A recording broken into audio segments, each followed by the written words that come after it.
El tema, ser o no ser. Amén. Ser o no ser.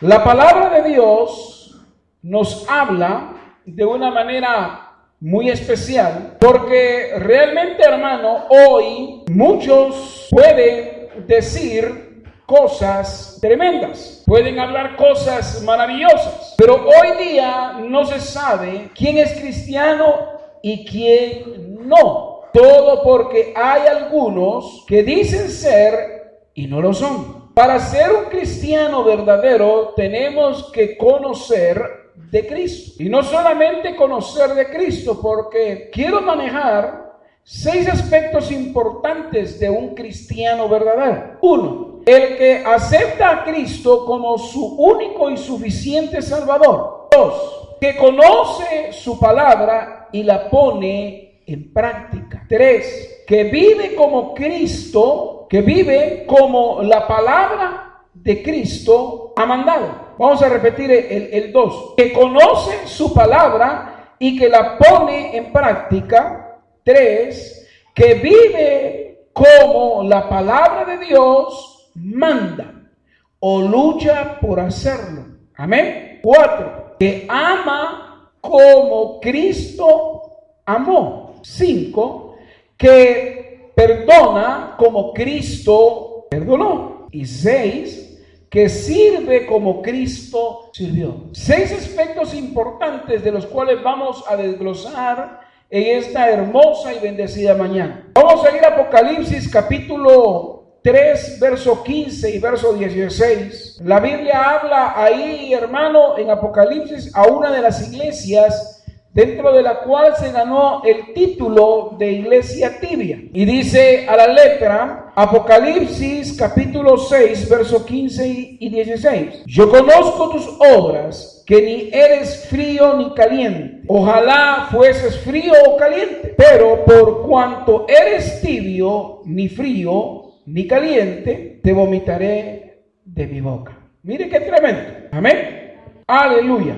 La palabra del Señor es viva y es eficaz y es más cortante y más penetrante que toda espada de 2 filos. Y Él nos demarca que seamos claros, o somos fríos o somos calientes. Usted sabe muy bien de que una bebida tibia a nadie le agrada, ¿verdad? Porque hay bebidas que se beben frías y hay bebidas que se beben calientes, pero tibias como que no muy. Entonces, yo quiero que veamos algo importante. Las personas tibias son aquellas que aman las cosas del mundo. Santiago capítulo 4, verso 4 dice, no améis al mundo, porque el que ama al mundo se constituye enemigo de Dios. Entonces, hermano, es bien importante que nosotros entendamos que debemos de ser cristianos verdaderos, pero que debemos de vivir la palabra como Dios la demarca. No basta solamente con conocer la palabra, no basta con recitar la palabra,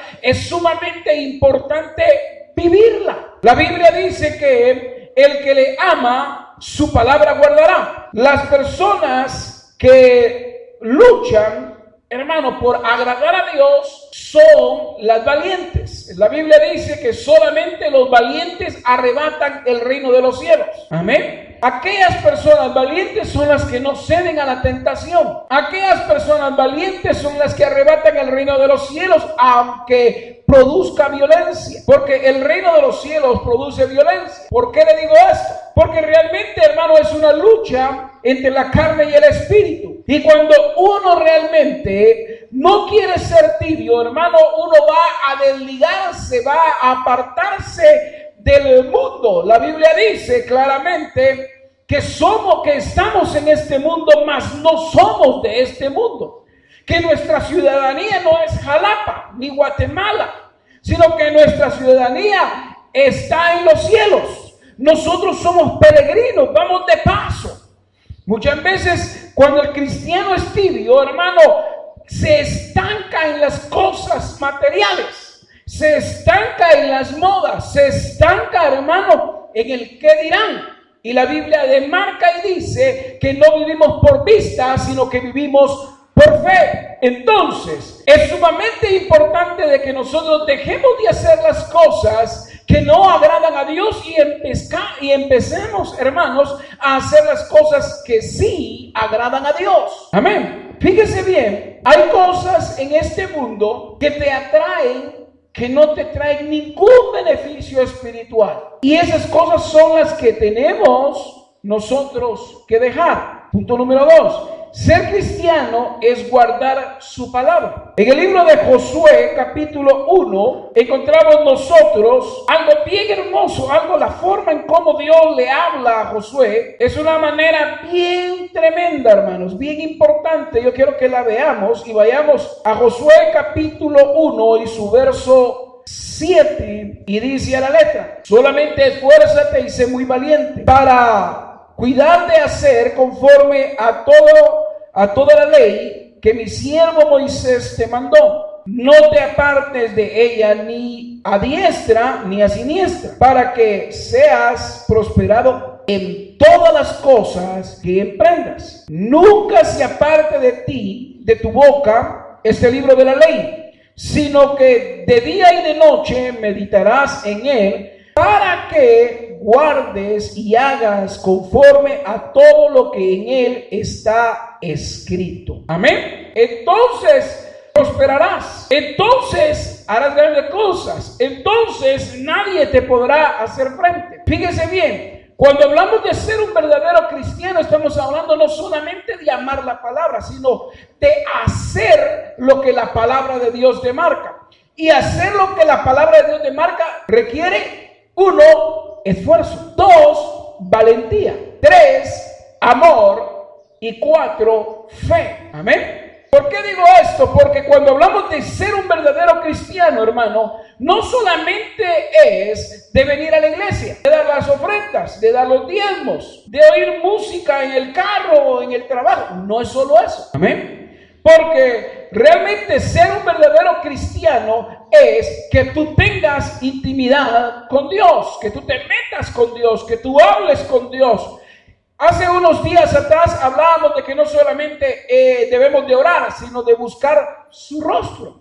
No solamente de buscar su rostro, sino de hacer las cosas que Él demanda. Realmente, hermano, cuando nosotros hablamos de ser un cristiano verdadero, hablamos, hermanos, de que debo de cumplir la orden que Dios da. Y me impacta porque los militares dicen: una orden se cumple y no se discute. El cristiano tiene que aprender a guardar la palabra y a cumplir las ordenanzas que Dios da, sin estar poniendo excusa o pretexto. Amén. Gloria al Señor. Esto significa, hermano, de que no puedo yo cuestionar lo que Dios hace. O en otras palabras, no puedo venir yo y tratar de entender a Dios, porque la palabra de Dios dice que mis pensamientos no son vuestros pensamientos, ni mis caminos son vuestros caminos. Así, hermano, tenemos que entender nosotros que las cosas que nos ocurren muchas veces, o que Dios manda, muchas veces no las vamos a entender.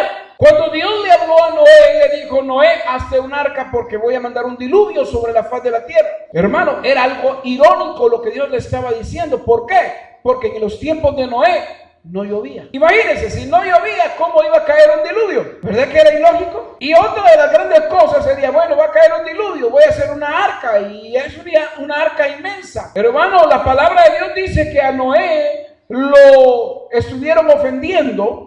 A Noé le decían loco, le decían tonto. ¿Y qué no le decían a Noé? Mira, te vas a morir en esa gran barca y nunca va a llover, mucho menos va a caer un diluvio. Y él estuvo predicando que venía un diluvio sobre la faz de la tierra, mas la gente no lo entendió.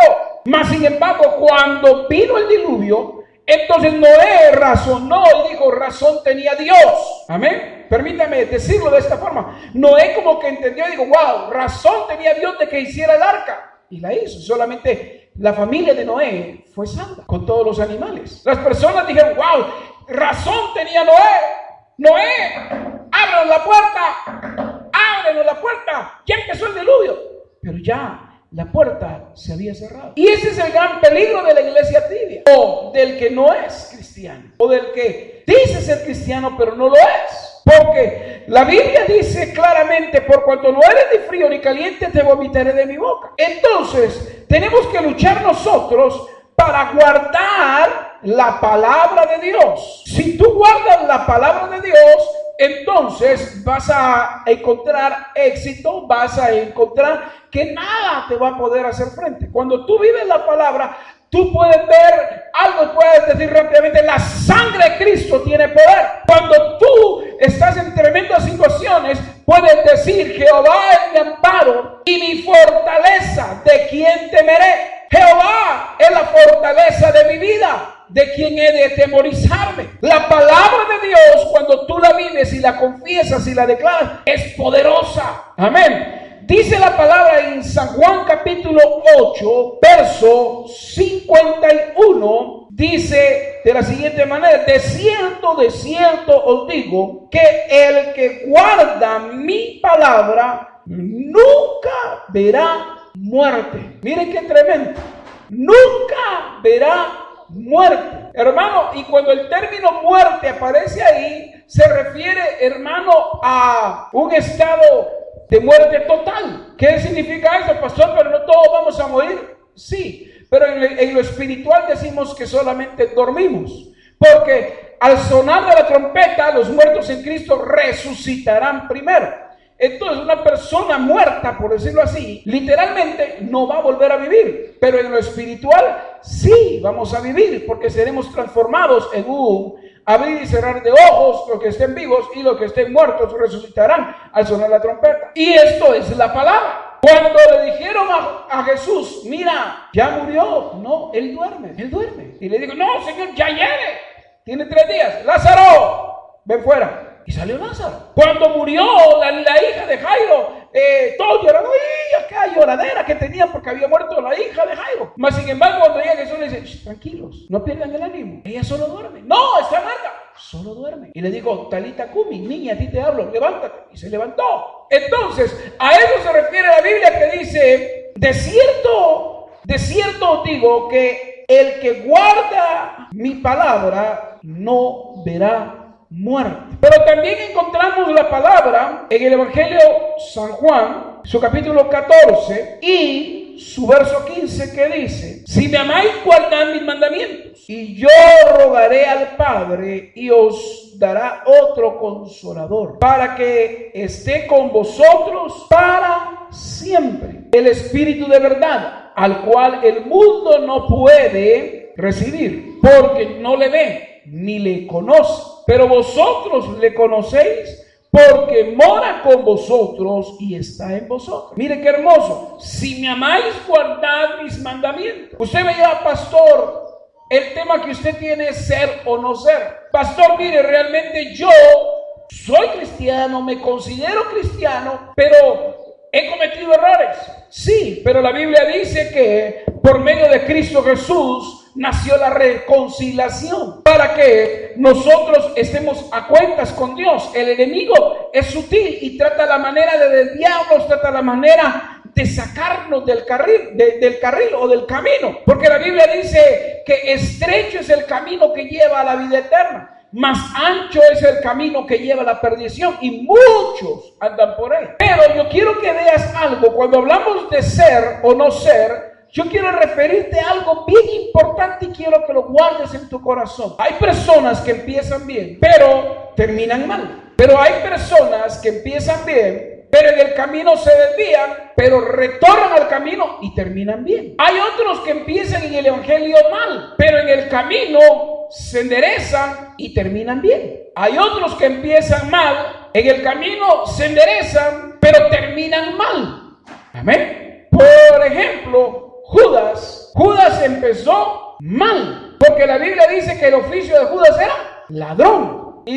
Y Judas entró en los caminos del Señor, pero anduvo mal, porque siempre sustraía de las finanzas de la iglesia. Amén. O de las finanzas de Jesús. Más sin embargo, Judas tuvo la oportunidad de estar en el camino, pero su fin fue mal. ¿Por qué? Porque se ahorcó. Uno que empezó bien, Pedro empezó bien. Y Pedro, hermano, anduvo bien, pero Pedro se desvió porque renunció a decir que él era cristiano. ¿Verdad que sí? Se desvió. Aún cuando Jesús le dijo: Pedro, tú me vas a negar Y oye, Pedro, no me vas a negar una vez, me vas a negar 3 veces. No, Señor, yo por ti soy capaz de dar la vida. Pedro, me vas a negar 3 veces. Cuando ocurrió el asunto, hermano, y lo negó 3 veces, por allá se vio un gallito que se recordó de lo que Jesús le había dicho. Pero después de ese error que Pedro cometió, regresó, hermano, y Pedro murió, pero murió bien en los caminos del Señor, predicando y guardando su palabra. ¿Quién empezó mal y terminó bien? Ya se quedó pensativo, ¿verdad? Pablo empezó mal. Se llamaba Saulo de Tarso y era uno de los que asediaba o perseguía la iglesia. Él se creía uno de los hombres más doctos de la ley, un fariseo de fariseos, un hombre religioso. Empezó mal, pero en el camino encontró a Jesús y le dijo: ¿por qué me persigues, Saulo? Mira que te es duro dar golpes contra el aguijón. Pero Pablo después reconoce a Jesús es mi Señor y termina bien. La pregunta en esta hora es, cuando hablamos del tema ser o no ser, no es tanto si eres o no eres cristiano. Si eres cristiano o tratas de ser cristiano o no eres cristiano. Aquí el enfoque sería cómo pretendes terminar. No vengo diciéndote: mire, usted cometió tal pecado, hizo eso y hizo lo otro, porque el mismo Jesús dijo: yo no vengo a condenar al mundo, sino que vengo a este mundo para salvar al mundo. Entonces, mientras hay vida y esperanza. Pero si tú terminas tu carrera quitándote la vida, si tú terminas tu carrera al sonar la trompeta y no estás bien delante de Dios, te quedas. Y eso es lo serio. Por eso yo le preguntaba al Señor: Señor, ¿qué voy a predicar? Y el Señor me hablaba: ser o no ser. Confronta a la iglesia y pregúntale a la iglesia: ¿eres cristiano o no eres cristiano? Pero no se puede ser cristiano de la secreta. 3. Ser cristiano no es amar su vida. Amén. Porque dice la Biblia que el que ama a Dios perderá su vida. Amén. Y eso como que ya no te gustó, me cambiaste el rostro, ¿verdad? El que ama a Dios va a perder su vida. Ese es el enfoque. La pregunta sería: ¿amas a Dios? ¿Amas a Dios? Amén. Ok. Ahora yo te pregunto: ¿estás dispuesto a dar la vida por Jesús? Ya son pocos menes, ¿verdad? Ese es el punto. Ahora yo te digo una cosa. Si tú me dices que amas a Dios y estás dispuesto a dar tu vida por Él, con todo respeto y no te sientas mal, pero muchos de los que pudieron decir amén no se lo creen, pero ni ellos menos. ¿Cómo así? No me mires así. ¿Cómo así? Cuando tú amas a Dios, cuando tú estás dispuesto a dar la vida por Dios, tú no faltas a las cosas de Dios. Cuando tú eres un verdadero cristiano, amas estar en la iglesia. Cuando tú eres un verdadero cristiano, amas su venida. Y cuando tú dices que amas a Dios y das tu vida por Dios, simple y sencillamente, hermano, dice la Biblia que lo tienes que poner a Él en primer lugar sobre todas las cosas. Y ese es uno de los enfoques que muchas veces no cumplimos.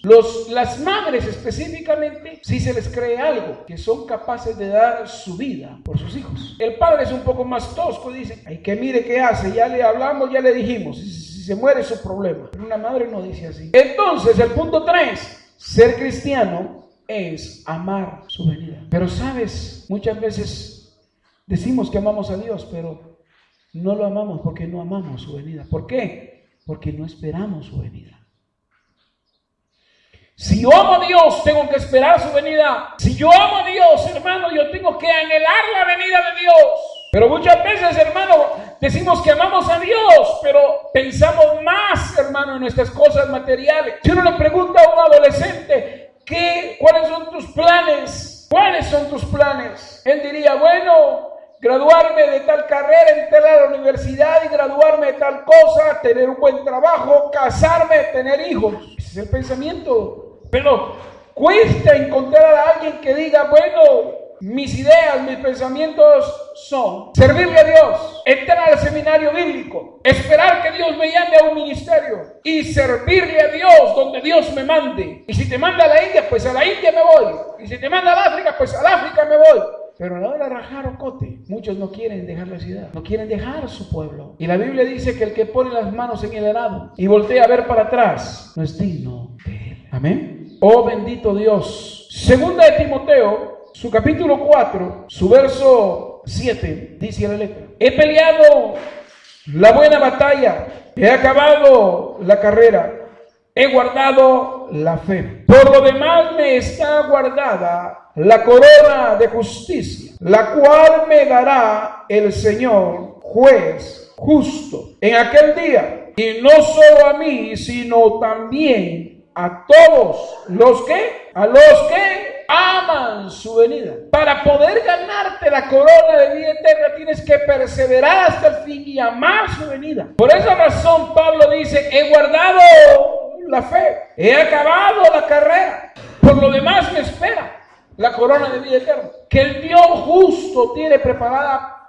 para todos aquellos que aman su venida. Hermano, yo te digo esto, no está mal que anheles cosas acá mientras estás en la tierra, pero lo primordial, hermano, es que tú tienes que amar a Dios y amar su venida. Por esa razón, hermano, cuando no tenemos como prioridad el amar a Dios y amar su venida, hermano, surgen cosas terribles. El enemigo nos engaña, caemos en la tentación, caemos, hermano, en las lascivias, se cae, hermano, en cosas tremendas. Mira lo que dice Santiago 4:4. Oh almas adúlteras, ¿no sabéis que la amistad del mundo es enemistad con Dios? Cualquiera pues que quiera ser amigo del mundo se constituye enemigo de Dios. ¿O pensáis que la Escritura dice en vano, el Espíritu que Él